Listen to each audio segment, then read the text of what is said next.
Mic check 1 2 1 2. I will name this podcast later, episode number 84. I'm correct. your host, Joe Budden. Sitting across from me is my lovely co-host, Wow, what a compliment. Rory Lanes. Yeah, that reminds me of back in the 90s where, or maybe that was jail or youth house talk, where that's how we would insult men. Yeah. Like, look at you, gorgeous. You gorgeous. Nigga, you ain't about this. Yeah, that was. So when you were in Yeah, you group lovely. home, when you were in group home with men, you were calling them gorgeous. That's cute. Oh my God! Well, we back to this again. We back to you and your fucking Dateline 2020. All right, so what are we talking about here today? First of all, how are you feeling? I know you went away to Atlanta for Henny Palooza. I did. I was down there for A3C. It was one of the better Atlanta trips. You were there for A3C or Henny Palooza or both? So it was like a fake Henny Palooza, if you will. It was the official after party for A3C for the show that Royce was headlining with Rick Ross. Royce. We brought down half the staff. It was a small party. The venue was cool. Shout out to Surf. You and I need to have a conversation about you bringing 16 goons with you when you told me it was going to be much less. So now I'm standing at the door like, nah, he's good too. Nah, the guy with the dreads back there, yeah, nah, he's fine. Yeah, Don't pat him down. The guy with the rifle. No, he with me. He wouldn't know he's fine. No, don't check him. He's got a 9. Shout out to Surf. Way to go, Surf. Son, I was sitting there like, Surf, I hate you so much. I'm telling you, right that's now. why I don't hang out with fucking Surf, man. He knows way too many, like, I can't travel this way. I walked outside because I seen Surf out there, and Jonathan Mannion was out there, and I went to go grab Mannion. I said, "Oh, Surf, you're here. Come on. How many are you with?" He said 16. I kind of thought he was joking, and then I turned around and saw. I said, "All of them are men." He's like, "No, we got bitches." It was 2 women, one of which I knew that I went to college with, so that didn't count because she was already on the list. So it was 16 grown men. So I have two quick points here. One, I don't know this information because I'm not hot. Are rappers still traveling with large entourages? Is that still a thing? I think Surf. I don't think it's a rapper thing with Surf. Well, I know. I'm not really talking about Surf at the moment. I know there are a few people that travel that way having nothing to do with what they're doing. But do rappers still carry entourages of 15 people? Shit, No, right? I don't be in spots that rappers be at. Yes, you do. Yes, you do. No, the fuck I don't. Yes, you do. You 100% do. Name 3 off rip. Go. Atlanta, Miami, That was Houston. work. You talking about cities in general? I'm talking about places that the rappers be. Rappers be in the United States. You were That's in That's a very open-ended. No, you were in I was saying like venues. You were in Miami. You be in New York. At day parties. Rappers in Miami go to day I parties. go to the Clevelander Rappers go to Henny Palooza. What are you talking about? because we invite them. So you lose this by default. You be exactly where the rappers be. You invite the rappers. when I'm working. You invite the rappers and tell them where they should be. Well, I guess I lose this anyways because I'm in a room with a rapper. Yeah, what are you talking about? Good point. Shut the fuck up. Jesus, Mary and Joseph. All right, now I'm fucking derailed on what we was even talking about. But I had some hip hop Surf, nerdy got shit. it. Well, no, Surf was great. I'm just fucking around with Surf, even though that story's true. I do love Surf to death. That's why I let all 16 of his friends in. I love Surf. I don't know about to death. He's cool. Well, with Surf, you have no choice when there's 16 men around. But anyways, this is going too far. Surf gonna kill me. I'm just quiet. Surf, this is just a joke. But anyways, the next day I actually had a whole Saturday in Atlanta.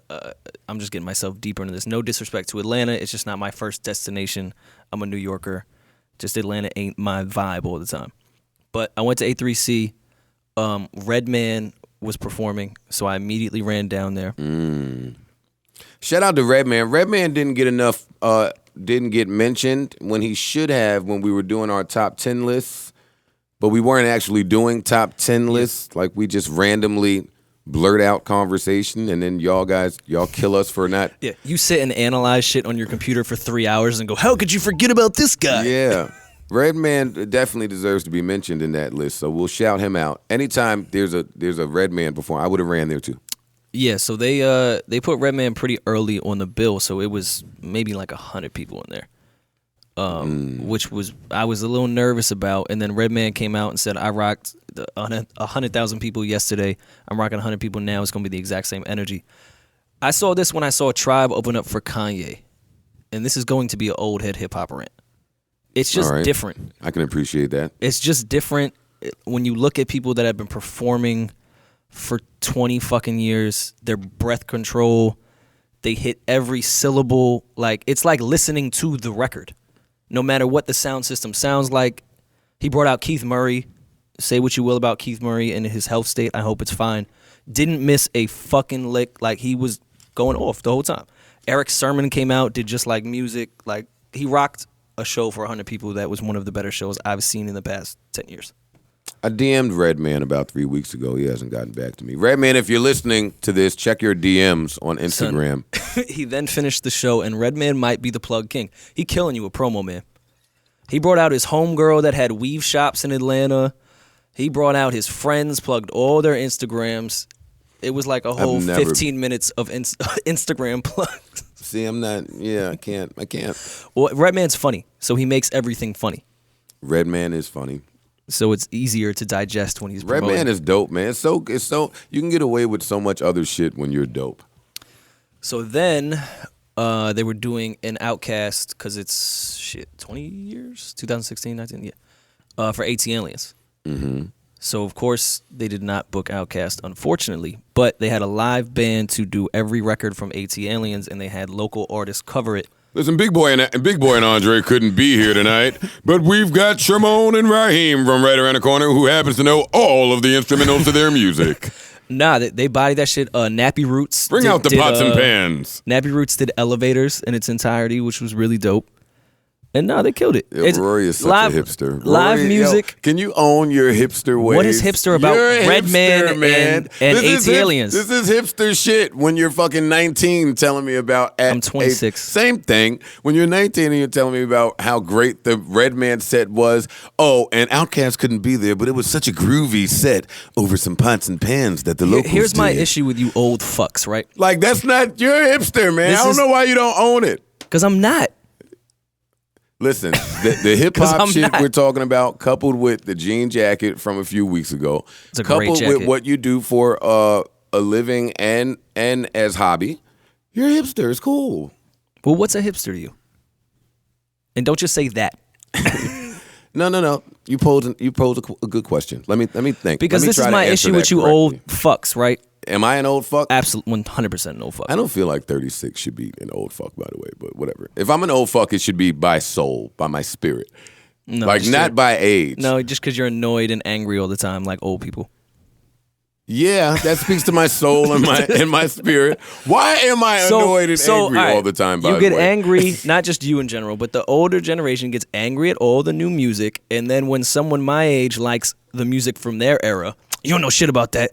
You fucking hipster. You just like it because it's trendy. Like, just make up your minds. Why do you have to be angry at both ends? First of all, I've had the AT Aliens album before I was 10 years old. I had the tape. I want it's to purple. only be Pardon, held, it's green. It's not. I want to only be held accountable for the things I say. Mm-hmm. So I'm not defending you liking music. So I'm from a hipster today. because I had like AT Aliens from today. on tape. Hey, let me be perfectly clear. I like love music from today. How can you not like music from today? Well, I do. Much more than you do. I think there's I don't know about that even. I think that's even debatable that you like today's music much more than me. That's not true. I pretend like I like it. There we go. You have the same disdain for the lower quality music, but you are in a position where, you have to pretend more. Like a lot of your craft and what y'all do, that brand is centered around. But I get it when it works and I see it happen. You're just sitting in your fucking basement listening to this music when it should be at a Henny Palooza. Yeah, no, I don't. No. That's such a you get such a false impression of a song contingent upon how you receive it. Of course. So I do agree that some music should not be listened to in the basement on your Bose speaker. Everyone in the world will deny it. When Rihanna Work came out, they were killing it on Twitter. They were. Every last person will deny that they were doing it. They were murdering it. And I said, y'all listening to this in your cubicle with your fucking white iPhone headphones on, not at a day party with a drink and a bitch. Well, what happens is a lot of times the sheep rush to judgment Well, and then when there's no surprise there. Yeah, they rush to judgment on something, and then because they're sheep, when the consensus is they're wrong, they follow that. So now you look stupid because you just wavered from your original point. We're off on a tangent because we were talking about Henny Palooza. Yeah, and your disdain for hipsters. Oh, you never answered what a hipster was. I never. Wait. Do I have a disdain for hipsters? Your tone of voice when you bring it up, it is always in a negative way. But that's really my tone of voice. Because you're an angry old fuck. Real. Look at everything coming full circle. No, Sin has pointed that out to me, actually, that I'm just, and she's helped me to realize that I'm just grumpy. I sound and come off grumpy all the time, even when nothing is wrong. I'm around you often. You're not happy unless you're complaining. Yeah, but I'd be fine. I really be fine, though. Nothing really be wrong. Sorry, so I'm glad you had a great time in Atlanta with your undercover friends, with your down low buddies. Let me not start sounding like Beans. You were the one that were just saying you were in a boys' home calling them gorgeous, and now I have down low friends. I love gay people. I'm always on the record with loving gay people, by the way. In what capacity? I love them. I love gay people are the most honest people. The ones that the ones that aren't in the closet, they're the most fucking. They just are so proud of their culture and who they are. I love gay people. Gay people are great. They're a lot more honest than fucking the piece of shit straight people that I know. Are you still in contact with the ones from the boys' home? All right, you know what, Rory? I saw the movie Sleepers, so I'm not even having this conversation with you. See, you're too young to even get that fucking amazing Sleepers fucking I'm reference. a hipster. I'm sure I have it on VHS. Have hipsters seen Sleepers? I don't know, bro. I wouldn't know. I'm not a hipster. You're a I'm not a hipster. All right, come on. All right, let me answer your question. What is a hipster? Let's do that and get off of this because this was not in our plans to talk about. Yeah, right. It wasn't. What is a hipster? Well, I don't like. I have a bad opinion of hipsters because my first introduction to them was like people moving in to Williamsburg, into Brooklyn, and just ruining shit. And they just have this disdain that they're above and cooler than things because they think they know about things that other people don't know about. And then when people find out about those things, they're no longer cool. To that point, I think that's the only issue that I have with the term hipsters. Hipsters make it appear as though they run hip hop. They are all that exists in hip hop. Yeah. Well, in the words of, I want to say it was Jerry Seinfeld, if they were really hipsters, there wouldn't be any. Let me think about that for a minute. Say that again. If they were really hipsters, there wouldn't be any. That's pretty fucking awesome. Because there's a shit ton of hipsters. Yeah. That's pretty awesome. Yeah. I agree with that. But I love Seinfeld. All right, so off of you and your fucking Atlanta weekend. What did you do this weekend? None. Absolutely nothing. I wrote rhymes. That's what I did because I have a treat plant. I have something special that I'm trying to put together. Oh, I haven't seen you in a while. Let me know. Before my album drops. Mm-hmm. Oh, it's gonna be nice. Oh, well, tell us about it. No, I don't want to ruin the surprise. Don't Jack Thriller me. I watched that on the way here. By the way, why? Why not? Jack Thriller did some. I like Jack Thriller. Okay, you are a friend of mine. I saw it on my timeline. I had time to kill on the train. Naturally, I watched it. Jack Thriller a while ago did some fuck shit. I don't remember what the fuck shit was. I think he saw an interview that I did and he felt a way about it, and then he went on to bash me in interviews. So when I called him and I checked him about that. Prior to the interview. This is a while ago. When this was at maybe one of the Summer Madnesses or one of those Smack URL events. I saw him and I immediately checked him about it, and he apologized. So that's why when that 2 Chainz and Jack Thriller shit popped off, it wasn't so shocking to me because I had my own experience in fuck shit from Jack Thriller. Mm-hmm. So that was my first time doing an interview with him since, and it was cool. It's cool. My thing about interviews, they all ask the same exact shit. So then my brain can't help but think why you didn't do your due diligence and you did such a lackluster job. Yeah, but at your job. And I know you, and I know that makes sense to you and probably a lot of other people. But I know, and I know it's tough to not be yourself. But it's like the toughest everyone, thing in the universe, like everyone else in the world, Sometimes you have to put on your fucking happy face and push something for a bigger picture. No, you don't. Why? Why do you have to put forth a happy face when you're not happy? To sell something in business? Yeah, I think we all do. And I'm not saying it's right or wrong. But at some point, you have to put that face on. I think we all do it. Yeah, I know. I think we all do. You can't account for what everybody fucking does. How can you account for what everybody? I think we all do it. You don't know that. Well, I can't account for all 6 billion people on the planet. So what the fuck are you speaking for them for? But are you not selling something now? Are you trying to sell something? Yes, yeah. You're trying to sell something. Yeah. We're going with yeah.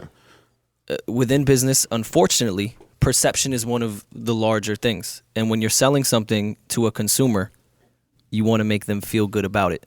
And when you walk into an interview and you come off as a fucking dick, which I'm not saying you did or did not, but... No, you're right about all of this. I'm a bad salesman. No, I know. I'm well aware of that. Yeah, what the fuck? And I know it's very hard for you to pretend to be somebody else, but I'm looking at this like, yeah, but he's independent now. He's depending on himself. Sometimes you can't just sit there and be like, yeah, no. Even if the questions are fucking retarded. Because I'm not even quite sure if I can repeat the 3 questions Jack Thriller gave in that interview. But at the same time, you still have to put a bit of a facade on. I can know. He said I spoke to the rest of the guys in Slaughterhouse. So I got their answer. Now let me hear it from you. Have you guys broken up? Well, in his defense, that was one of the questions. To my point here, the rest of Slaughterhouse is better at that than you are. So you might get a real answer. I'm not alluding to anything here, by the way. No, I'm following you. You might get a real answer out of Joe Budden. You may get a political answer out of Royce because Royce is just really good at that. If you ask 3 niggas already, but to me, Royce does not come off as someone fake or pretending to be something he's not. He just knows how to walk into an interview and be like, "This is the answer to your question," even if his brain. Royce is a much better actor than I. Yeah, but at the same time, I don't think he's sitting here pretending. He is pretending. Yes, the fuck he is pretending. Are you kidding me? You know how many people Royce sits in front of and conducts himself in that professional manner that he fucking hates? Right there, professional manner. You're selling something in business. You're independent, dog. I'm not rolling. You're right. You're right. And I still am not rolling with that. I don't pretend well. So if this is the 9th interview of answering the same exact questions that I have answered for 15 years, I get that everyone did not see this over the course of 15 years, but how do you expect someone to react and respond? Now, in a professional when manner. There's a great interview, it's the same as when you're doing a show. The energy you get is the energy that you give. I'm not speaking about Jack Thriller's behavior at all. I'm speaking just to you. Yes, you are, though. Just to you. But you are, though. You are speaking about Jack Thriller's behavior and speaking about mine. You know, just like you said, in 15 years, you've done 1 million interviews with the same questions. That's true. You know exactly what you're walking into. I hate them. I hate every last one of them. So then don't do them. If I could only. So don't do them then. I tell Ian that every fucking morning. So you're pretending then, because you're walking into that room when you don't want to be there. Oh my God. Whatever. Yeah. Because now you're still pretending. It's still you're putting on a facade for a little bit. I totally disagree with that. You didn't want to be in that room, but you was in that room. Your original. That's not a facade. Yes, it is. Wait, being somewhere that you don't want to be is a facade. Yeah, because you would have stayed home. That's not true. That's not true. You would stay home. A facade speaks to your action. It speaks to the action. Does it take an action to get into a room?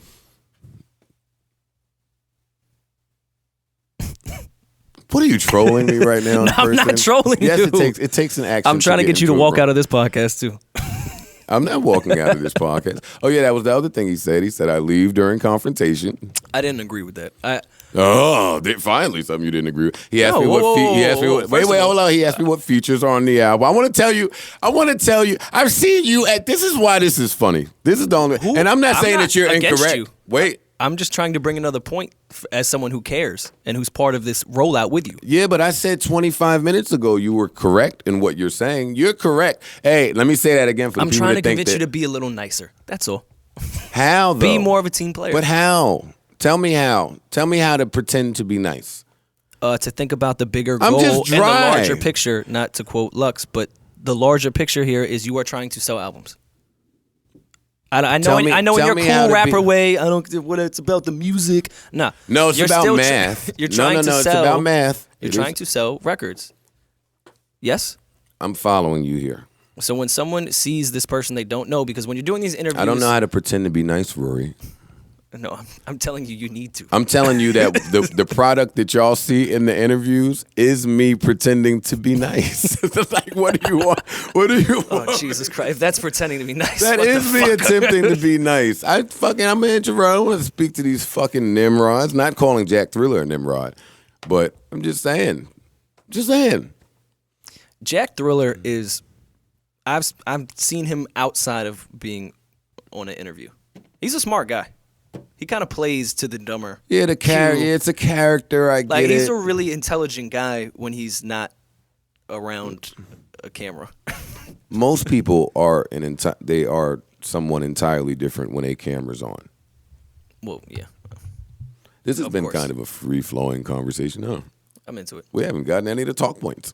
No, we haven't. We went on fucking hips. Can you hear me in this mic? Yes, I hear you in the microphone. That's what microphones do. They amplify your voice. Well, I can't hear it in my headphones. And what headphones do is make you hear that. And I can't hear that, so look at that. Listen, what happened Don't get sassy because Jack Thriller kicked you out the fucking interview. No, I'm not sassy because of that. Kicked out of that. Shut the fuck up. I'm still rolling with the tax narrative. Listen, so all right, so let's address what's happened during the week. What's happened during the week is, okay, I'm going to say this first, right? Because I'm not harping on this because I'm not allowed to harp on Drake anymore. But Drake did the whole rant from stage in Toronto, right? Where he was super fucking tough. Fuck you niggas. Oh, yeah. I fucking kill all you niggas that go over there by myself. You niggas can't do nothing because I'm the boy. Right? And I saw it and I said, why is he doing that? Why is he doing that? But I mean, cool, you're the best rapper in the world. You fucking the biggest guy. Go ahead and do it, right? Not even 3 days later does God agree with me, and he sprains his ankle now, jumping up and down, and got to cancel the 3 tour dates. I thought that was funny. I know I'm not allowed to talk or laugh anything Drake, but that was funny that he was super tough, and then God said, what are you doing? Now your ankle's broke, and she got to cancel the tour. But that's my warped sense of humor. I'm not harping on anything. Is Drake the D Rose of performers? How many times? Wait, that little letter. How many rappers do you know, period, that have either tore their ACL or hairline fractured their ankle, period, in their whole careers? He's done both in 8 years. Man. Which, hey, to all the OVO fans that I think we've all lost on this podcast, I am going to chalk that up to him being an active performer. But wait, time out. I don't think that he should stretch though. Hey, get a trainer. OVO fans, I don't think that's fair that we lost y'all. I don't think that's fair. That's not fair. They liked us before. Yeah, but that's not fair. Because we were very Team Drake. We still Team Drake. How come that's so hard to get for people? Because you're angry in interviews. All right, whatever. I'm off of you. On to Drake's friend, though, because this is where I'm concerned a bit. I didn't watch much of the Giants game, right? And ladies, don't be alarmed because you heard a sports team. We're not going to keep this as a sports conversation. Well, the Giants have Odell. And however, Odell Beckham Jr. now, right?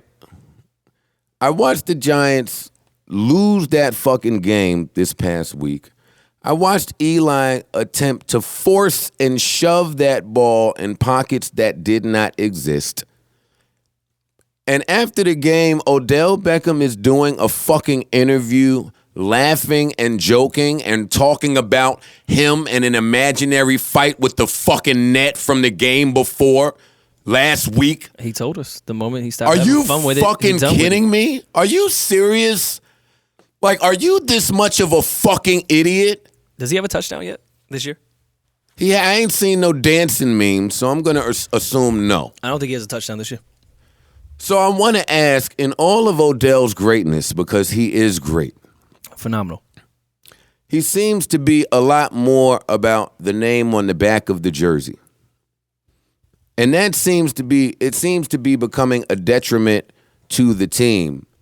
And it's painfully obvious when you start doing an interview after a loss, your third fucking loss in a row, by the way, about fighting of the net punching you in the face after you hit it out of frustration because you can't control your fucking emotions every fucking Sunday? Am I off in this, or am I just a Giants fan that's like, because I'm a Giants fan, I feel this way? You're certainly getting your talk radio on with the he cares more about the name on his back than the squad. But I hate when people say that too. Yeah. No, you were very talk But only because this is my team. You were very much the guy that's never played football before in his life. And I have played football before in my life, by the way. Just because I didn't come to y'all little hipster Nike games that y'all had in the park. Some more hipster shit that you did, by the way. We preferred the term influencer. Chill, Nike Football Society was amazing. It was. And I'll fight over that shit. I'll die for this Nike Football Society because shit. Because you're a fucking hipster killer. You're a hipster killer. First of all, hipsters have guns. They're just vintage guns. Because this is my team, Rory, I sound this way. Because I think of the other top wide receivers in football. Julio Jones. I don't even know if Julio Jones has a voice. They're bowling right now. Yes, they are. The Falcons I don't know what happened between last year and this year, but they're rocking. Yeah. Well, that was a bad year. The year before that, they were great. Yeah. Yeah, they had a bad year. And they lost a lot of those games were close last year. Faith in the Falcons. But listen, have you ever heard Julio Jones say a word? Nope. Me neither.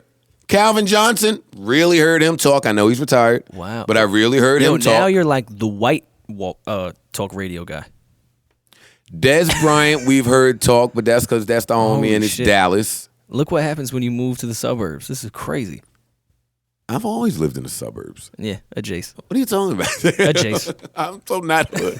I don't pretend to be hood, by the way. If any of y'all out there listening thought that I pretended to be hood, no. Actually, the opposite. When you drop out of school, you got to pretend to be smart. You got to pretend to be hood. But listen, I've never heard any of the other top wide receivers in the league say a fucking word. So for this guy to Bryant doesn't say a word? Whoa, I said he's in Dallas, and that's the homie. We've heard him talk. But when he speaks, he's speaking passionately about football. Did Chad Johnson speak? Did T.O. speak? Well, you're taking me back to the 90s, dog. That's not the 90s. Well, still, I want to say that. You're taking me back to the 90s, dog. You're such a hipster, always bringing the 90s back up. Yeah, they spoke. But I'm talking about today. I'm talking about currently today. And DeAndre Hopkins. Never heard a word. I've never heard him talk. Well, they're allowed to speak. AJ Green, I've never heard say a word. I think you're upset about what they're speaking about. No, I'm showing you the behavior. And first of all, Des Bryant is you said in Dallas. Odell is in New York. Media is crazy in New York. They don't have a fucking camera in his face every 5 seconds. That's much more than any other wide receiver in a different market. I would love to hear my young third-year, first-round, top star receiver after a heartbreaking loss, your third loss in a row. I'm not agreeing with you there. I'm just saying, like comparing it to other receivers. Hurt about the loss and not spend your time in front of a microphone discussing an imaginary fight that you had last week in a loss with the net that hit you back when you hit it. That's what I'm saying as a Giants fan. That's what I'm saying. So we'll go from me being a Giants fan, let me get all my frustrations out. Well, this one is on a positive note. To me being a Knicks fan, you can see how life is. You see why I'm grumpy? This is why I'm a Giants fan. I'm a Knicks fan. Derrick Rose's trial has been underway. Me being the avid Knicks fan that I am, have been keeping up with every single detail of it all. And I don't want to come off as insensitive guy, but this is going to get thrown out. this is. I think it is too. And of course, this is going down. No women Sorry. on the podcast today. I mean, I think it running to a civil suit off rip. One could assume this was money. This was not a criminal. I wish case. Maul was here because Maul did say all of this the entire way. Yeah. And Maul is one of my NBA living room insiders. You got to have some living room insiders. Yeah. Well, Maul couldn't be here today, by the way. His mother's birthday. Yeah, so he's doing some fly shit. Joe didn't text him and say you're fired. And then never address it. People make me out to sound like such a shitball. Because you are a shitball. Should be making total sense in my head. That is not what happened, by the way. That's 1,000% what happened. Wait, say that one more time so I can make sure that's not what happened. You texted a person and said they were fired and then never spoke about it again. Yes, that is what happened. Wait. What do you say after you're fired? You're fired. I'm not having. Come sit down and let me pour you some coffee and tell you why. Like, what are you talking about? Like, in my head, It was your friend, you asshole. in my head, It was your shit friend. sounded so retarded. Business never fucking personal. And fuck Marissa. You should be saying fuck Marissa too. She stole our sleeper pick. She stole our sleeper segment and ran it over there with Maul and the girl whose name I don't know. The other Maul. Ooh, is that why we brought Maul on? What? I'm now seeing your plot here. I didn't even see it, and it was right in front of my face. Goodness gracious. Wow. Hopefully that Derrick Rose stuff can get squared away. But in the interim, Brandon Jennings is balling. Sorry, ladies, but you got to know that around fall and winter, we got to talk sports for a minute. Yeah. Brandon Jennings doesn't look injured at all, and I'm excited about that. He was scoring and passing. He looks great. I was really excited. But it's pregame, so I've gone down this rabbit hole before with the Knicks. Well, no, I'm not. I'm a battered wife when it comes to this team. I always run back when I shouldn't. Well, I'm not going to quickly go back just because the Knicks are telling me they're going to be all right this year. They're going to change. They brought some more people in. The Knicks are like the girl. Yeah. The I've girl. been down this before plenty of times. You love this. You love going down this. I know. I love the abuse. Listen, I'm not talking about the Knicks' overall chances and their shot at success. I have them at 46 games. That's about where I have. That's them my at. prediction. But I've been saying that Derrick Rose and Brandon Jennings are going to go down before All-Star break. And looking at Brandon Jennings, Gee, thanks. looking at him, I know it's preseason, but it's good to see him move like that. Shout out to Brandon Jennings, who always wanted to be a Knick anyway. So wait a minute, time out now. So do I still get flack? I foresee so much fucking shit. You know how much flack I got for the blog TV interview, mistake interview that I did with Brandon Jennings after that draft that I never saw it. Stephen Curry went to fucking the Warriors when he should have went to the Knicks, and the Knicks picked the bum, whoever he picked. We picked. I don't even remember his name at this point. You can't pronounce it either way. Some bum, Jordan Hill. We picked him. Oh, I thought we picked an Eastern. No, we European guy picked at that point. Jordan Hill, and then right after that, Brandon Jennings went, and that was my man. So we're talking, but I was on Blog TV, who had recently started recording everything that you blogged. So they recorded me with him on speakerphone, basically saying how the Knicks should have picked him, and now he's going to shit on them for not picking him, and he got in a lot of trouble. Why did he get in trouble for that? Because he was now a member of the Milwaukee Bucks. Yeah, and I'm gonna go shit on the Knicks. Why are you saying what team should have picked you and where you wanted to play? I suppose. Oh, I didn't get that part that he Yeah, wanted no, he said to a play. lot. I wanted to play in New York. Right. That's home. I thought he was from California. They need a guard. I don't know why they ain't pick a guard. They picking up power forward. Raymond Felton's a bum. We was talking like niggas. He was talking like he was talking to his nigga. So you the feds. That's what you are. Yeah. Yes. Yes. Yes. Yeah. Sorry, man. Now I see why I put the S at the end of the year. So now it makes sense now. So shut the fuck up. So now he's on the Knicks. You make good jokes sometimes, but I don't know, something about what happens afterward throws it off. So it's not really funny. Really? It's your timing of Is it. that no? My timing's fine. It's your timing. You're just sensitive, and you mask it. It's okay. Moving on. No, we're not. Am I sensitive and I mask it, Rory? Huh? Would you stop? Oh, I see what's happening. I see what's happening here. It's only me and you here. Maul is gone. We haven't done one of these in a long time. We haven't. Right? The people have been telling you side with me too much, so now it's just shit on Joe time. Am I don't sensitive and side I on mask it well? No, you're not. Fuck. You're jeez. very insensitive, which was my point this whole podcast. Get a little bit more sensitive when you're not in the booth. No. Listen, I say you're right. You're right. You're right. I do need to attempt that. This is the first album where I'm actually concerned about math. This is the only album that is that way, because this is my first time being truly independent. Oh, we were supposed to talk about that's what we were talking about. The word flop. Oh yeah, Birth of a Nation. We're all over the place, but yes, let's go segue, because unfortunately, rape seems to be a topic of concern with three different areas: with Derrick Rose, with Nate Parker and his movie Birth of a Nation, and Donald Trump. So, Nate Parker, give us backstory here. Because I didn't even know this information until you told me. Yeah, we've actually been meaning to speak about this on the podcast, but for some reason we always forget or talk about other shit. Nate Parker was in college. Him and his roommate, who was also a writer on Birth of a Nation, got into, I guess you would call it, an incident with a woman. She was very intoxicated, and both of them had some form of sex with her. I actually read through the whole phone conversation, which was recorded, I would imagine. And it's a little weird. I'll be honest with you, and you know, with my bitterness and chip on my shoulder, usually I'm not the quickest person to run to the feminist side. But it was a little weird. The woman was definitely with Nate and was only around him and wanted to be with him. She got pretty intoxicated and was not with the shits the next morning. Yeah. And it seemed genuine in the phone conversation because she seemed very uneasy and concerned on what happened. Very much different in the Derrick Rose case. Much fucking different. Might I add, if which you're is not why familiar. they're all getting tied together. I saw a woman, who I'm not going to say because I know her, tweet, Kobe did it, Derrick Rose did it, Nate Parker did it. How do you know that? And why are you tweeting that? See, my thing is certain allegations are so serious. There's really not much information on this Derrick Rose shit at all. And I'm not siding with anyone here. I'm making that clear. But I just wait for information to come out before I run to a fucking side. No, I've sided.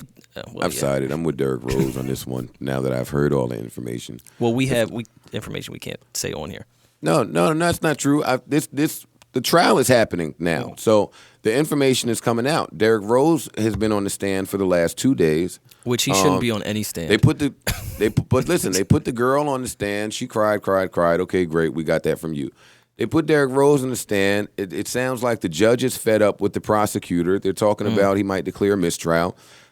Listen, the prosecution withheld 3 text messages that helped the defense's case. The girl didn't file till 2 years after the fact. She continued sleeping with Derrick Rose and his buddies for 2 years after the fact. It's just a lot of holes there. And let me tell you something. Chicks got to start owning, my bad, Rory, and chicks got to start owning their fucking trains. And I know that sounds wild here, but you're dabbling into deep water here. And I agree with you, but you're dabbling into... Okay, so let me preface this then, because I don't want to offend anyone. Very clear is what I'm telling you. I don't want to offend anyone here. What I'm saying is this, just so I'm clear and concise. Trains are happening. Very much so. They are. It's especially with MCs and athletes. Consensual trains. Add that in. Yes, consensual trains. So what I'm saying is, if you're having a consensual train ran because people are into whatever they're into, own that shit. Own it. Don't use it as collateral or leverage to then try to jam a nigga up.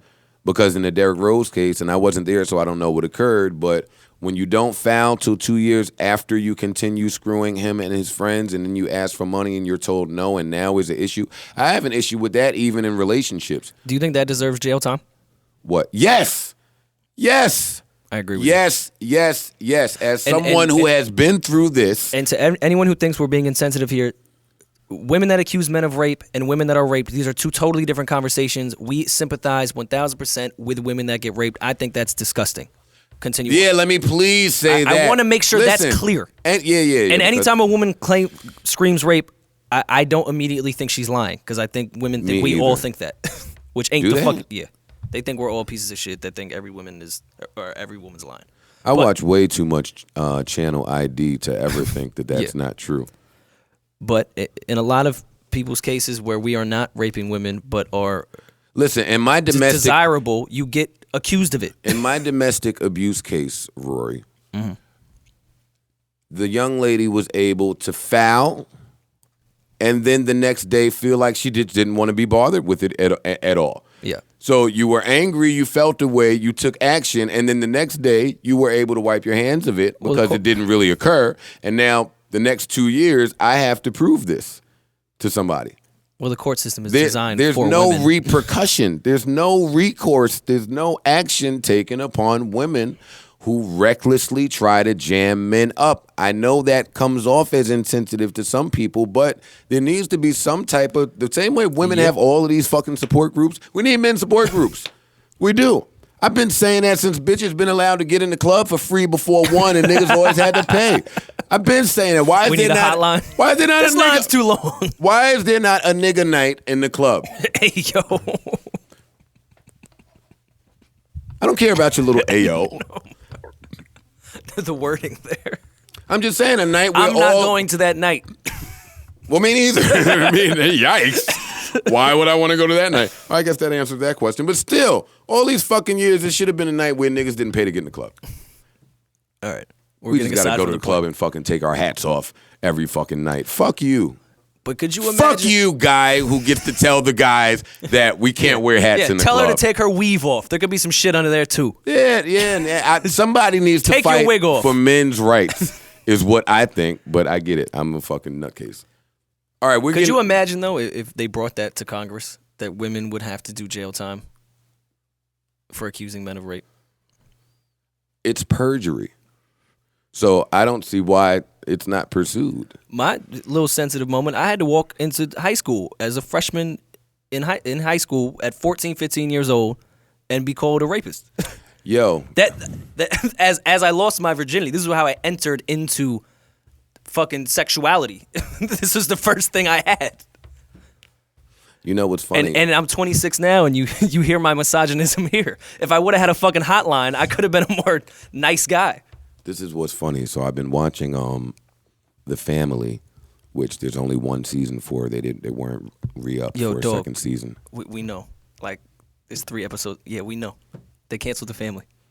Have I been talking 3 about that episodes. a lot? 3 episodes. No, not 3 episodes. Yes. Oh, I've been talking about it for 3 episodes. Yes. We know it was canceled. We understand. Shut the fuck up, Rory. But my point is, this is why it was weird watching The Family, because it had a lot to do with sexual predators. Mm. And one of the characters on there, that's probably one of the reasons the show was canceled. They kind of made you feel bad for one of the characters who happened to be a sexual predator, but only because he took a piss in a park. Oh, well, yeah. In a school zone. Mm. So now you're a sexual predator. Boy, his life was jammed up after that. The gentleman, the football player in high school that got accused and then recorded the girl, like after he got out of jail, recorded her saying that it was a lie, and now is suing her for a large amount of money because I think he had to end up paying some money for that shit. Yeah, all of that is... That's jail time. I just did fucking 6 years for your lie, and now you're just good. Everything's fine? Oh, at least I'm out of jail, right? Money doesn't make that okay with me. No. Like, I watch a lot of these crime suspense stories because I'm a sick, twisted fuck. But when somebody is wrongfully accused and then they get out and then they're awarded X amount of dollars for each year they spent, you can't replace time. Like, no. I can't imagine... I salute street niggas. I do. When they brush off, it's just a 3 to 5. 3 to 5. I'm gonna go sit for 5 real quick and be good. Huh? Wait. What did you just say? I'm gonna go sit for 5 really quick and be good? No, I don't understand. I salute street niggas. Yeah, I'm in awe of that train of thought. I don't want to do an hour in General Pop. I've done overnighters and I'm... That's why I start paying my child support. Can't keep going to jail. That's why Trey's been around. Let me tell you something. Hey, this is horrible too, but paying child support, and this now we're really just having a free-flowing conversation here. But I hope people are paying child support, if you're not enjoying this, man, hard bad. Paying child support and taking care of your kid and taking care of your kid's mom is expensive, and you have to do all three. We've spoke about this since you have to do all three. Let's just get in full men mode here. Oh, yeah, I think fucking the receipts, invoices, all that shit need to come from child support. Where did you spend this money? Yeah, And then the judge tells you to give receipts. If you ever hand your child or your child's mother $1, the judge expects you to have a receipt for that away from child support. But not a receipt. That's from her. not. That's not even realistic. Like that was always my thing to the judge. Like, really, I'm gonna give my kid $100 and then ask him for a receipt, or go get a receipt, or go write down every time I give my fucking kid some money. How do you sound? Do you have kids? Yeah, that's a tough thing to say to your kid. How'd you feel about the debate? It's hard to watch. It was the same consensus I had the last time. We're watching the season finale of America. Yeah, we are. Oh, I really don't want to vote for either of these fucks. Yo, it's very important that if you are not registered to vote, please register to vote. Contradiction to me. I know it. I know it presents. Wait. I know it presents quite the conundrum, and you have to be of mature mind to even understand what I'm saying. But number one, you have to register to vote. I think the deadline is October 18th. If you are not registered, please do so. Please do so. Shout out to Nipsey Hussle too, who I saw started a registration drive on Crenshaw. I love Nipsey Hussle, by the way. Nipsey's great. He doesn't get as credit as a rapper, as an artist, as a person, probably more so than the other two. Absolutely. He is a really good guy. And I don't say that like him and I are fucking bestest buddies. I think there's a mutual respect, but he's just a great guy. From what I see, he's great. Yeah. He maintains the right amount of low. Well, shit, when he... but he still curates his base. This isn't a plug. It's just it happens because it makes sense here.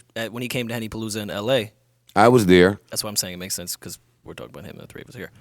He pulled up in a car with one person, his girlfriend, walked in, did a song real quick, said hi to everyone, chilled, smoked, and then left. Didn't come with 1,000 people. Just that's came. Awesome. Nipsey's awesome. And Nipsey, if you're listening, mature. I'm sure he's nice in interviews too. He's much nicer than I. Let me tell you, when I see artists that are much nicer than myself, I'm envious of it.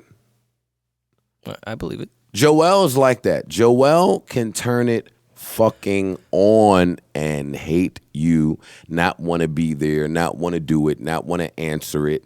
Mac Wild's another one. I just saw Joelle at Sweet 36. I wonder if he really didn't like me. Shout out to Joelle. I saw the video for the No Panty premiere with him and Bodega Bands, where, to me, Joelle, I got a lot of Ray and Ghost from that, like Spanish Ray and Ghost. I don't know if they did that on purpose. I didn't see it yet. I'll send you a picture because I screenshotted Joelle in a yellow robe. Pause. Yo, come on, man. Rory, you are set out to make me this gay. This is just getting nuts. I don't know what it is, what happened this week in Atlanta with you. Hey, touche. Hey, I'm just pointing out some shit. Man. You came back from Atlanta. You're trying to make me gay. We're talking about rape. This is just getting weird. What's happening, man? Where's Maul? Where's Marisa? Marissa's not walking through that door. All right, well, let's get back on track to end the Birth of a Nation thing. They're not seeing it because of this Nate Parker case, and of course, I just said that I thought it was kind of rapey, his conversations with that girl. Okay.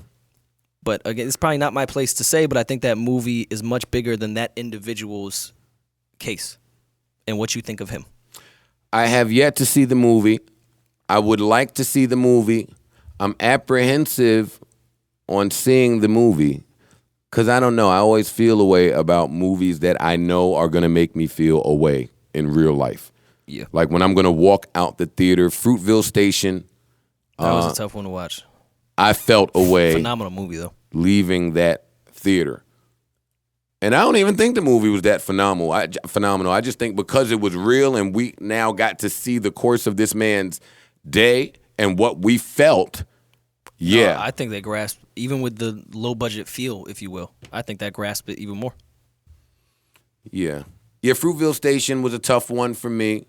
Malcolm X was a tough one for me. There's another one that was really a really tough pill to swallow that came out recently, but I don't remember because my short-term memory is really bad. But I have yet to see A Birth of a Nation. I am going to see it. You're saying that people are saying that this movie is a flop somehow? Is a flop. How much money did this movie generate? From what I read, they've already recouped all the money. So I'm not quite sure your definition of a flop, but I wouldn't call that a flop if in less than a week I have all the money that I invested into it. Yet again, here we are blaming 50 fucking Cent. 50, this is all 50 Cent's fault that you imbeciles do not know the direct meaning of flop. So let's talk about it. And I take that back. I shouldn't call anybody. I shouldn't begin name calling because people don't know something that's wrong. Flop. But Injustice is all 50's fault. No, this is 50's fault. 100%. 50 is the reason that fans have no idea what flop means. So in business, if this gentleman, Nate Parker, spent, and I'm just throwing figures out here, if he spent $10 million. I'm sure it was much more than $10 million. I know, but I'm just well, not saying, him, just in general, the budget. If $10 million were spent, this is what I read, that he and recouped. $15 million was made, that's not a flop. No. That's not a flop. So I'm always, the music business was always reliant upon fans not being very savvy. And then fans began to get more and more and more knowledgeable. And then the music business had to find new ways to trick you because technology helped you so much, right? So I was always confused when fans would start calling things a flop without having enough information to determine that. Like, we never know how much these labels or artists are spending. Every artist is spending a different amount, so every artist's objective is different. Like, Kanye is going to Hawaii. He's going to fly everybody to Hawaii. He's not leaving Hawaii. If you want to come work on the ship, you got to come to Hawaii. It's like, it's wild shit. Or he goes going to London, him and Jay, they're locking in. They think everyone is on the same playing field. If you're a rapper, you are compared to every last rapper, no matter what the deal is. Today, so with the Beans shit going on right now, right? We have yet to touch on that at all. With the Beans shit going on right now, I saw somebody tweet, this is when Beans' anti-gay remarks were floating around, and somebody tweeted, if he keeps that up, he's only going to sell 18,000 his first week. And I immediately thought, if Beanie Sigel sells 18,000 records in his first week, if he's independent, he's doing jumping jacks. That's amazing numbers. Beanie Sigel is jumping up and down, happy as a fuck. If him and that's what I learned from that Charlamagne interview. Make it clear, he never said he said he had a project coming out, but he didn't give a date. He just said he got music coming. So I wouldn't let anyone expect a Beans album to come right now. A Beans album is coming. Now, right now, no, I'm not going to jump out there and say right now. But a Beans album is coming. On that Charlamagne interview. Who's handling Beans' business right now?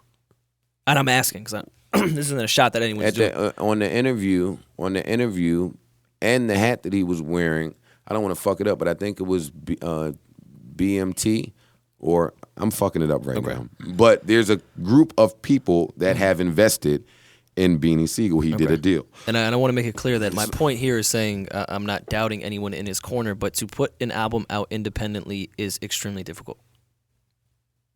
If Beanie Sigel were that to put requires out, the artist to be very much involved in putting that album out, when Beans has been very much used to a structure like Def Jam and Rockefeller.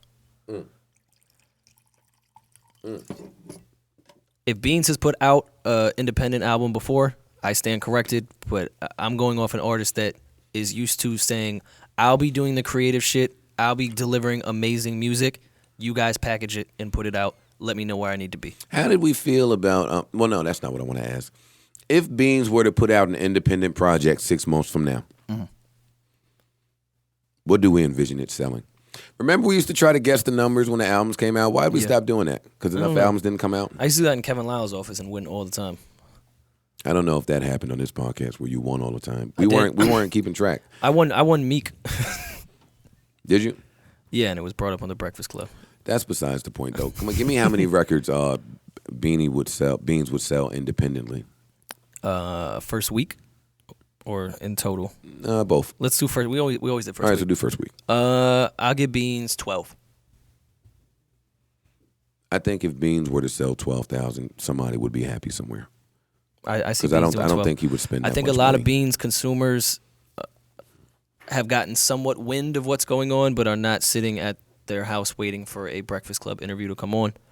So Beans being independent and not having that machine behind him to get to the consumers that typically buy a Beans album is very tough. This was my problem with the two Beans diss records. I have refused to listen to any of them. I listened to them both. Beans is still a phenomenal MC. That'll never change. Still to this day. The voice alteration does affect a lot. I can't, and I don't know if that makes me a bad fan. I'm sure his lyrics are there. I can't listen to Beans. And the flow is there. Everything is there still, except for his voice. But because Beans' voice was such a great delivery that it's just so hard to hear it that way. And I know it's from unfortunate circumstances, which sucks. And I would like him to get a mix down on both of those disc records because those beats that he picked brought me back to Rockefeller last decade, especially the second one. Even made us accept his voice on the second one. Well, me anyway. Let me speak for myself. Even to the mixes, that goes back to being an independent artist used to a structure. He now has to be responsible for getting his things mixed. He's not passing it off to an A&R. I went a lot of years in my career without mixing music. Yeah, I remember. I think that was your sound, though, at that point with the mixtapes. That was kind of everyone's sound during that mixtape era. Yeah, I kind of wanted the music to feel like a old cassette. If G-Unit fucking mixed any of those records, they wouldn't have sounded as good. No. And then you know what's funny? Let me tell you what's funny about that. So I went fucking all DJs was stealing DATs. You think the DATs were mixed? I went all these years without mixing, right? And a lot of fans complained about the lack of mixing. And then on Moon Music 4, I mixed the entire project, and people complained that it was too polished. They claimed it was too clean. Listen, man. People gonna find something to complain about. Especially fucking Joe Budden fans. Let's see what else happened. Charlemagne with the Beans thing. How do you feel about that entire interview? Well, did you listen to the entire interview? Oh yeah, I watched it. I watched the entire thing as well. I think with I totally understand from Breakfast Club perspective. That's clickable having Beans back on, but I think Tax. That's really clickable. I think Tax. No, that's why I get why they had him on. But I think Tax did such a phenomenal job with that Beans interview. I didn't need that. And I think Charlemagne asking those questions, which may have not been asked on Tax's podcast, weren't necessary. Charlemagne was doing his job. I totally disagree with that. I'm not mad at Charlemagne at all. But it was kind of like berating him at some point, and it was kind of like the Dame shit, just more aggressive. No, I got a totally different interpretation from watching that. On the Tax podcast, which was an amazing podcast, it was great. Shout out to Tax. My only issue was Tax may not be the best interviewer. So he really did himself in the podcast a great justice by not interviewing him, by just letting him. I think Tax not saying anything was what made it so phenomenal. I agree. Not to Tax, just because Beans had so much to say. Let him talk. I think that's a good interviewer in that instance. I'm agreeing. Let someone speak. So in that part, I think, Tax did a great job. I'm agreeing. And now that interview was mainstream and widespread, because that was the best podcast of the fucking week, probably one of the best podcasts of the year, we said last week. Mm-hmm. Now let's hear someone counter some of these points. Let's hear someone with a different way of thinking ask some questions. Do you think Charlemagne asked them in the right way, though? I listened to what Charlemagne had to say about the Tax podcast on his podcast, Brilliant Idiots. I didn't hear that. Because I had to hear that because I had to see if your stance was exactly the same. And it was. His stance was exactly the same. He had the same points, the same questions, and he asked them with the gentleman sitting in the room. I thought he handled himself extremely well. I never get the people that say someone was punked because the other person sounded more aggressive. I don't ever understand that. Well, they're the people that think the louder you say your point, the more valid it makes. Yeah, y'all are idiots. If I'm trying to be nicer, I shouldn't say that. But y'all are not. Y'all are unsmart. Like, for real, Charlemagne was firm in his position. He repeated a few questions. That's what I was It was almost like badgering at the end because he had already answered those questions. But I like the fact that you can tell that Charlemagne and Beans had some rapport. Beans was Beans, Charlemagne was Charlemagne. I just will never get any time somebody says that somebody was punked because someone else was more aggressive. I don't think he was punked. Not at all. It was great. So I enjoyed him asking the questions that he asked. You know what I enjoyed, which no one spoke about, is Envy fucking just trying to come up with questions on the fly when he refused to speak. Okay, now time out. Hey, time out. Wait a minute. Why did no one mention that? Envy just sitting there like, so what's up with Beans? What's the future with Beans? And are you doing an album? Like he was just sitting there. Trying to come up with shit. Let me use my podcast to air my personal grievances really quickly. Watching that interview, back to a point I made a few podcasts ago, do we not see how Envy is not the A mic on the Breakfast Club? Well, I say by definition he's the A mic. He intros everyone. He does the segments to commercial. He introed that Beans interview.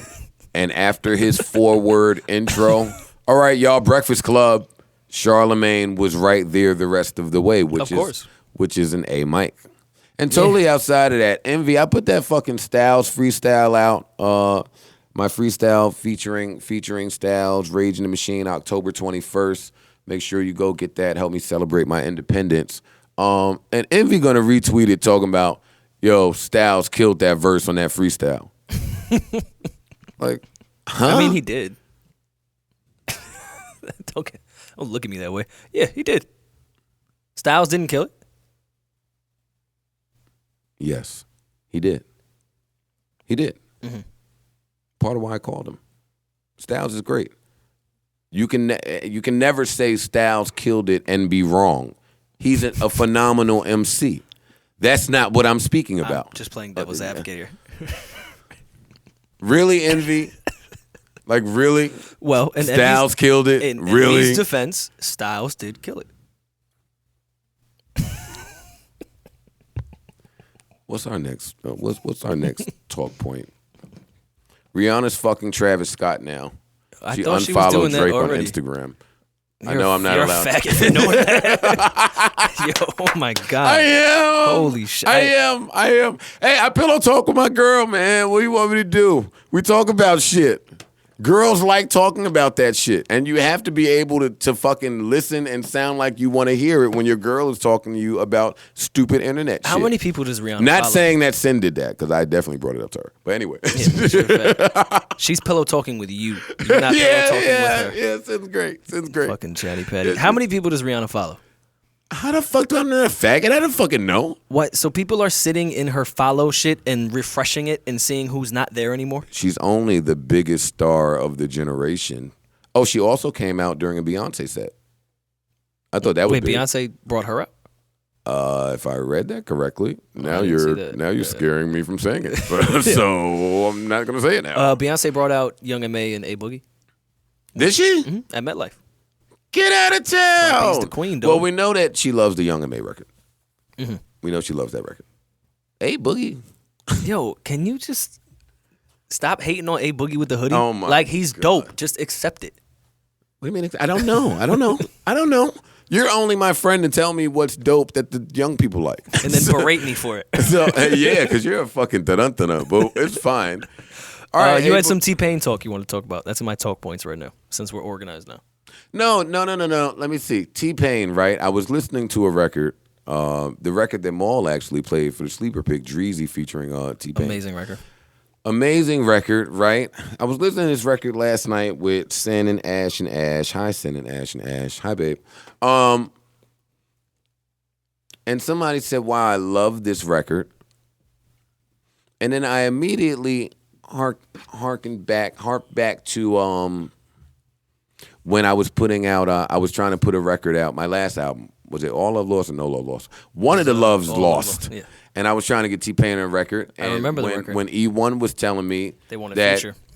T-Pain wasn't really hot, so why would I do that? And at the time, I think T-Pain wanted $25,000 for a verse and a hook, which I'm such a huge T-Pain fan, I would have no problem paying T-Pain $25,000 for a verse and a hook, even if I deem it. I might have the record in my iTunes. Oh, the record that we wanted him on. Yeah. I was about to say, did T-Pain send something? No. Why is it not out? Whoa, wait a second here. No. The record we wanted him on. Yeah, so no, don't play it because I'm still sending that record to him. I texted him the other day and said, it's on my bucket list to work with you, so whatever, nigga. Yo, I can see how niggas don't really fuck with me. Look at the texts I send niggas wanting to work.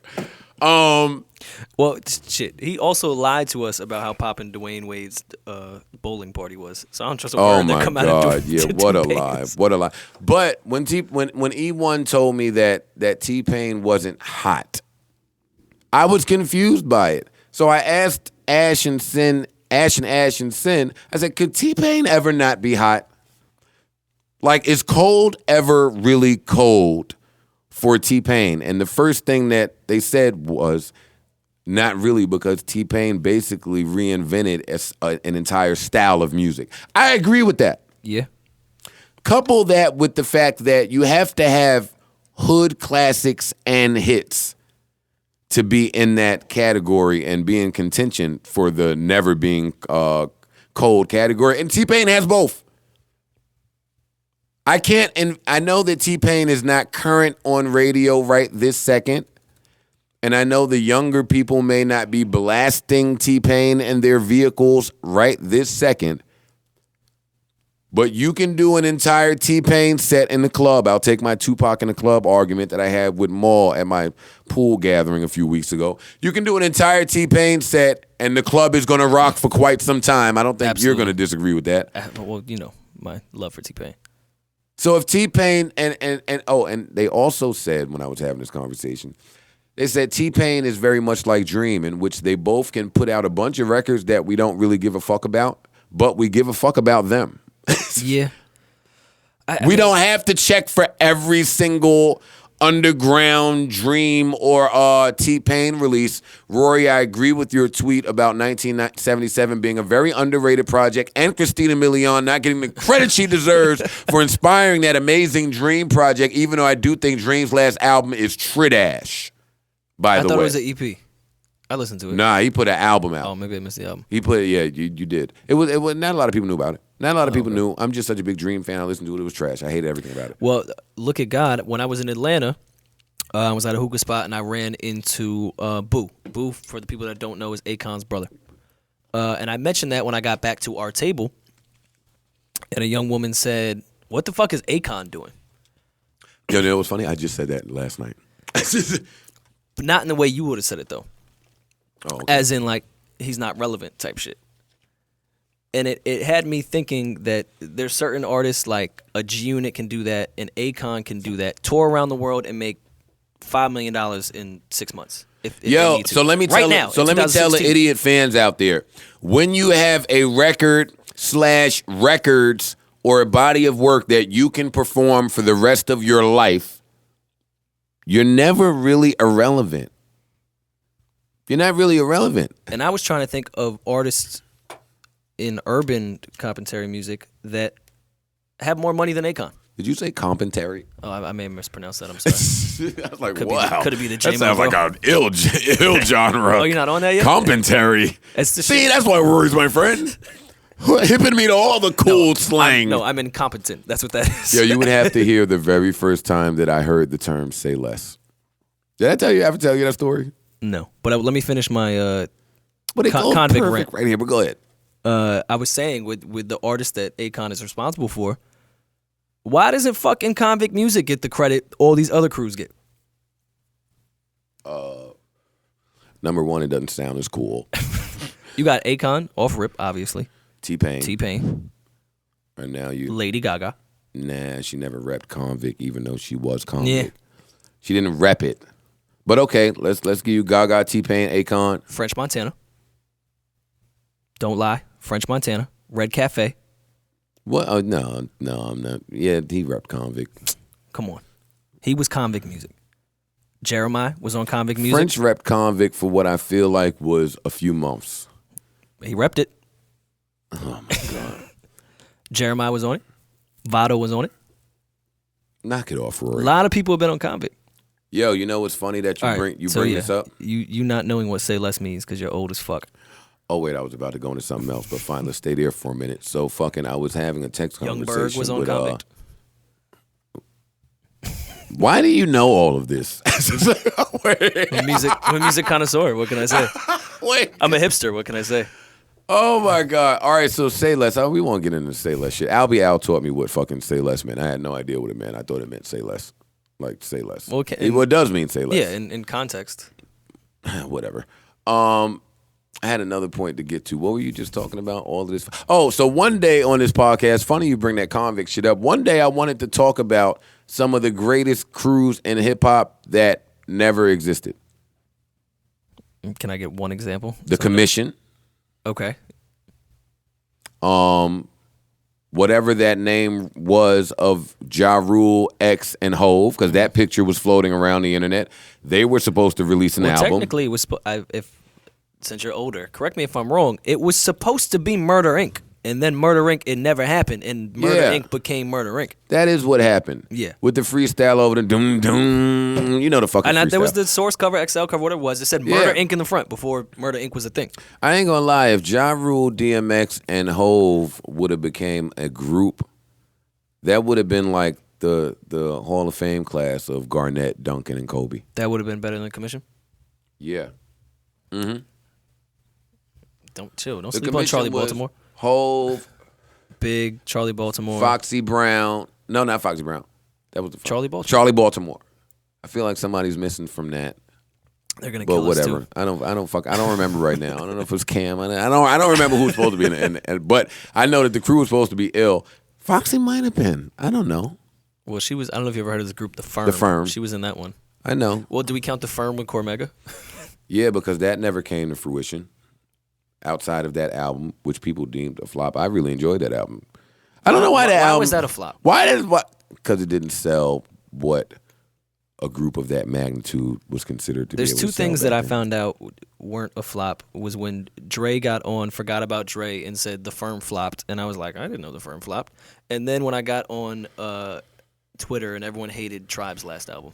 Two things I never knew existed. You're in the age group where you would miss that. Yeah, people thought that The Firm flopped. That album came out a while ago. And yeah, people thought the Tribe's last album was bad. I liked Tribe's last album.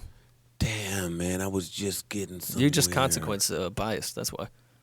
No, I don't think it was trash. I had an amazing point that I was about to get to from all of this, and now I don't really remember what it was. Jesus, my memory is bad. Oh, whatever. This has been all over the place. This is either going to be an amazing podcast. This is great, though. Or fucking horrible. I love this. I love the fact that we have hopped all over everywhere. I love it. It's pretty good. I'm into it. What else what else occurred? It's been kind of a slow week. Yeah, the only thing I think we left out my talking points was Trump being a rapist too. I think that was it. I'm $60,000 away from recoupment. So we got to sell your album here. So tell us why we should buy it. So I have to say, I hate that question. That might be one of the worst questions an interviewer could ever ask me personally. That's like when a girl asks you, why are you single? And you're secretly a sociopath in your head. And you're like, I don't think you want to know the answer to that. Why are you single? Bitch, you have no idea. Because I should be, bitch. Yo, this is anytime you and I get in a room by ourselves, it ends up teetering the line of could be offensive to someone. And I don't want to be that way because this has been one of the most politically correct conversations we've ever had. In the last week, I have followed quite a few feminists on Twitter. They be going ham. Good luck, yo. They be going hard, too. I don't have the capacity to do it. No, I do it. I don't know why I do it, but I do it. I used to defend, and of course I attack feminists all the time. I used to defend when people be like, you tweet too much, this and that. And be like, this shit is in my hand. Feminists, do y'all have a job? Who can tweet that much?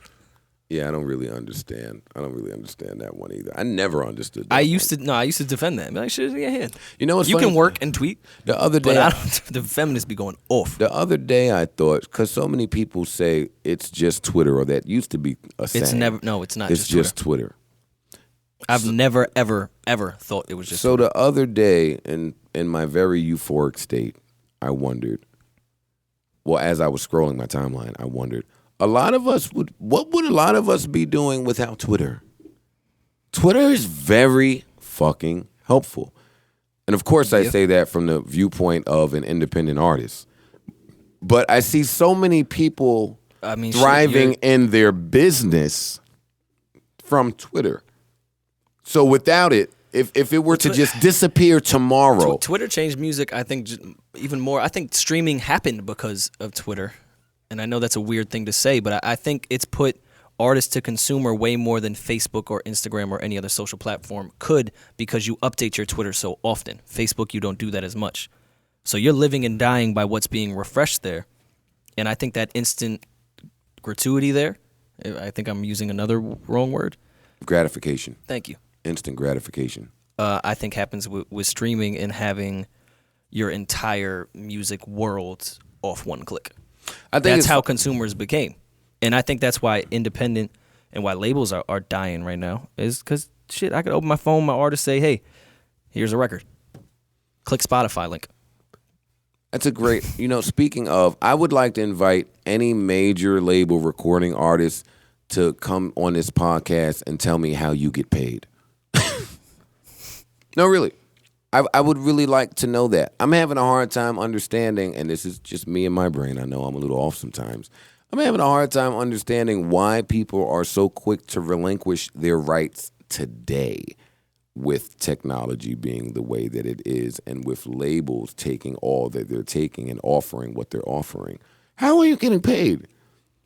You're getting paid from the same ways, if not less, than me.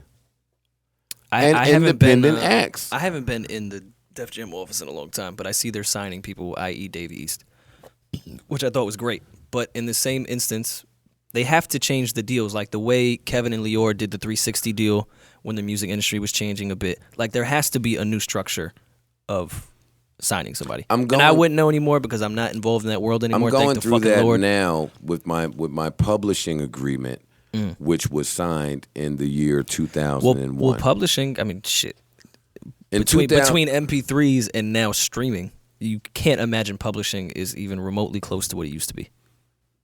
Well, no, I would say it is one, but I think in 2001... There's got to be publishing to a minuscule of a click now, not buying an album. In 2001, publishers totally ignored independent acts. And the game has shifted in a way where you can't. There's plenty of revenue to be collected from being an independent act. So you've had to modify the publishing agreements. So I'm currently going through that right this second. But yeah, I just don't see it. Maybe my views are a bit skewed here because of my stance and where I stand. My stance and where I stand, which is the same exact thing. Go Joe Budden. We're doing great with words today. Yeah, it's fucking amazing. Ladies and gentlemen, Joe Budden. My stance and where I stand.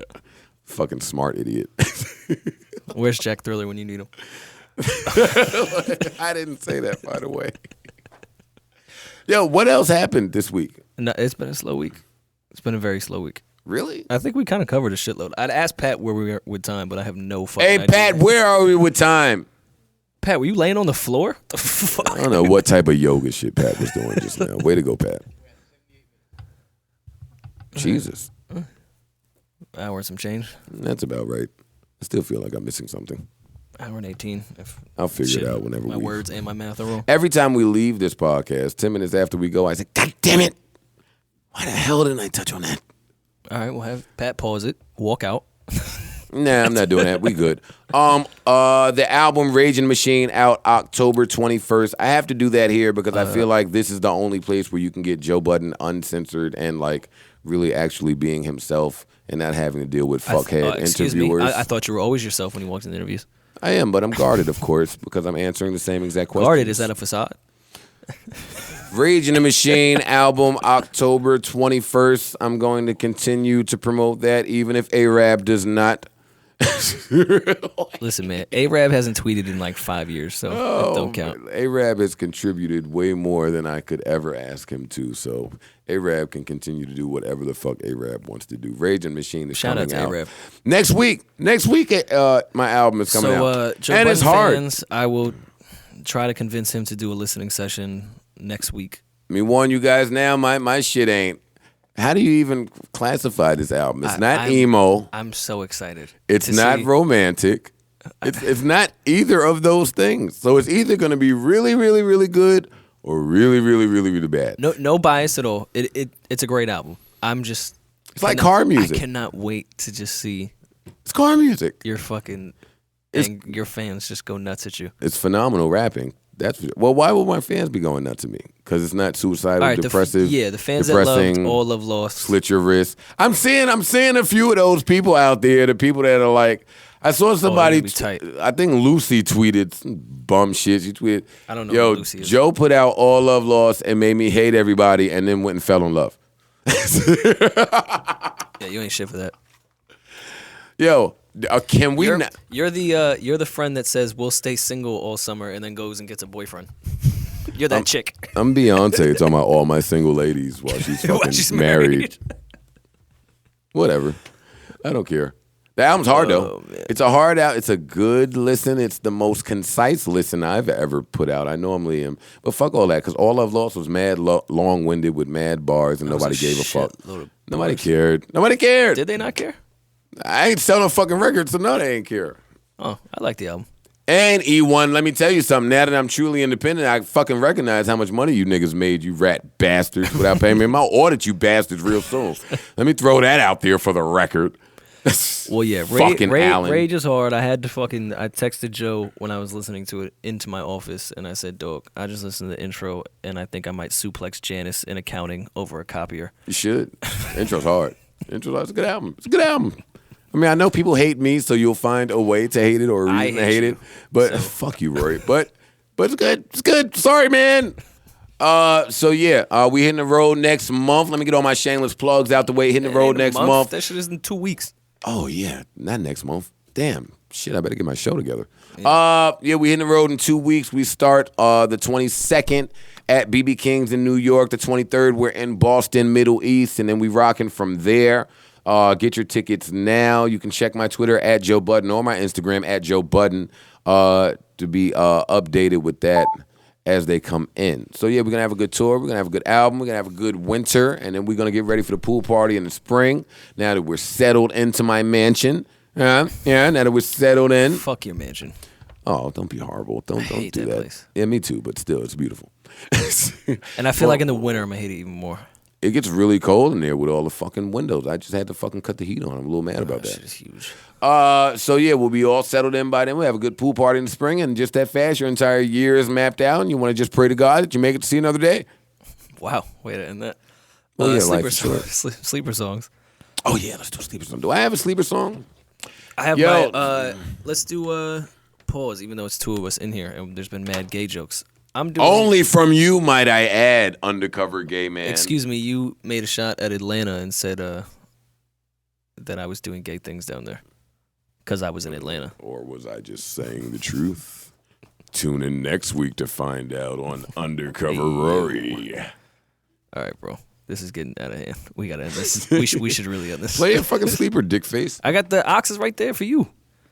Why? You got some shit that's gonna body it? What you playing? Ain't none of your business. I don't know. I'm going to cuffing season shit. I don't know what I'm playing. It's really cold outside, so I'm gonna play a cuffing season record. So go ahead and play it because I gotta find out what I'm playing. I have no idea what I'm doing.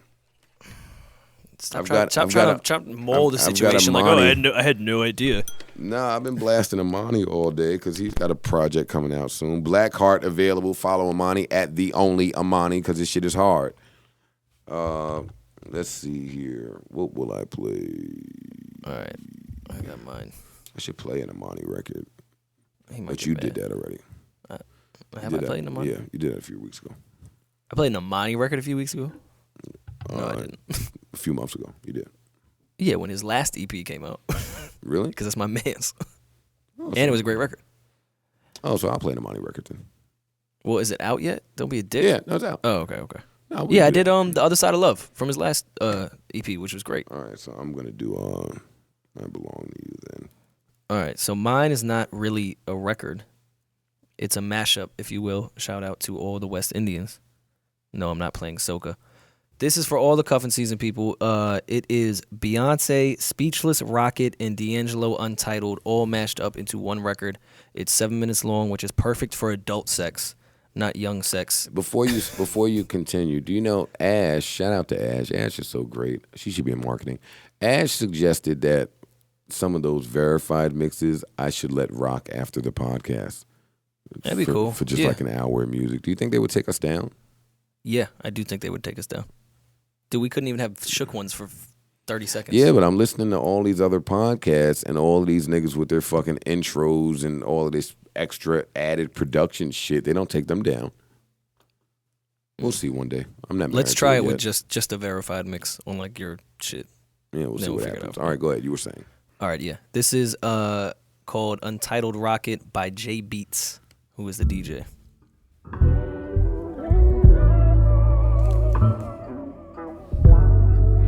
This is Speechless, Rocket, and D'Angelo Untitled. Why, thank you for that special announcement. I do love this a lot. I got this from you, right? Yeah, that's great, right? I'm actually mad I never played it on here. High volume. High volume. High volume.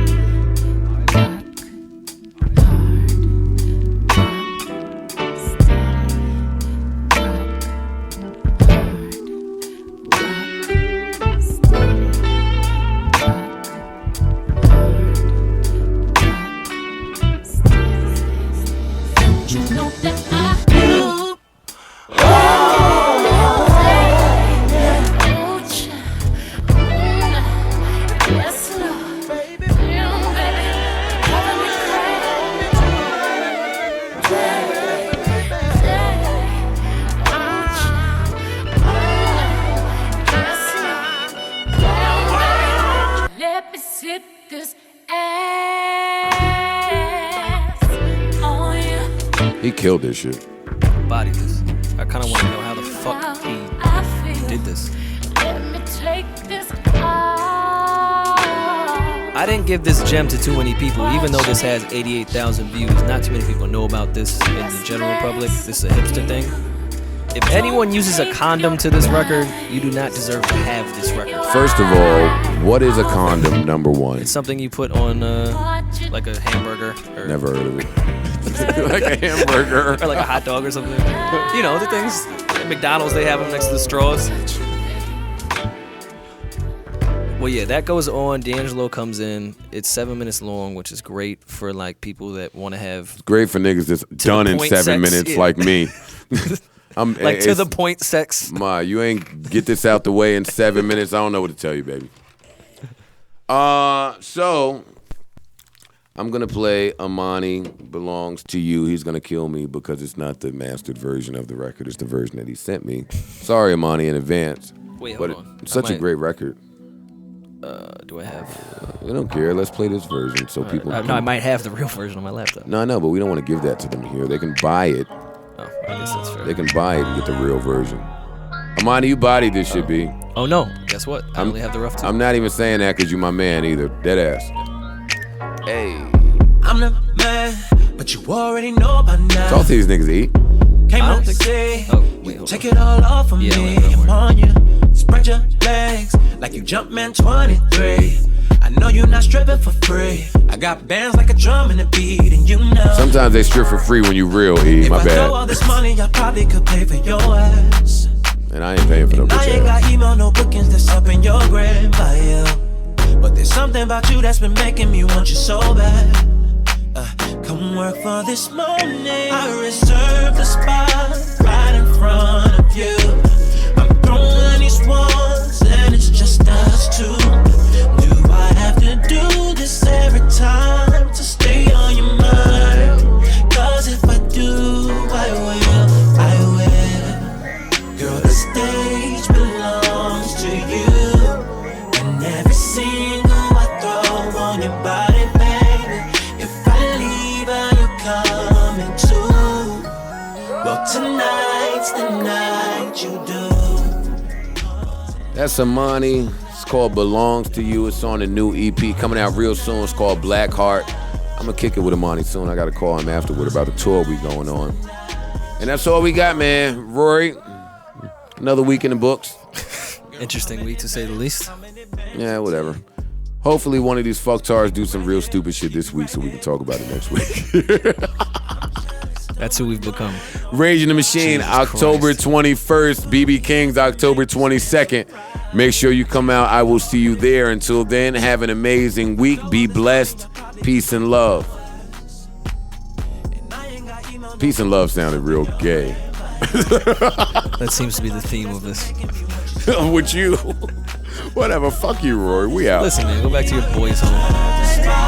Right in front of you. I'm throwing these ones and it's just us two. Do I have to do this every time to stay on your mind? 'Cause if I do, I will.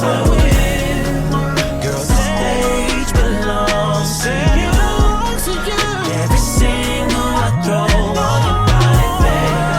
If I leave, are you coming too? Tonight's the night. Tonight's the night. Tonight is when tonight's the night. Tonight's the night you do. Girl, tonight's the night you do. Girl, the stage belongs to you. And every single I throw on your body, baby. If I leave, are you coming too? Well, tonight's the night you do. Well, tonight's the night you do. Well, tonight's the night you do.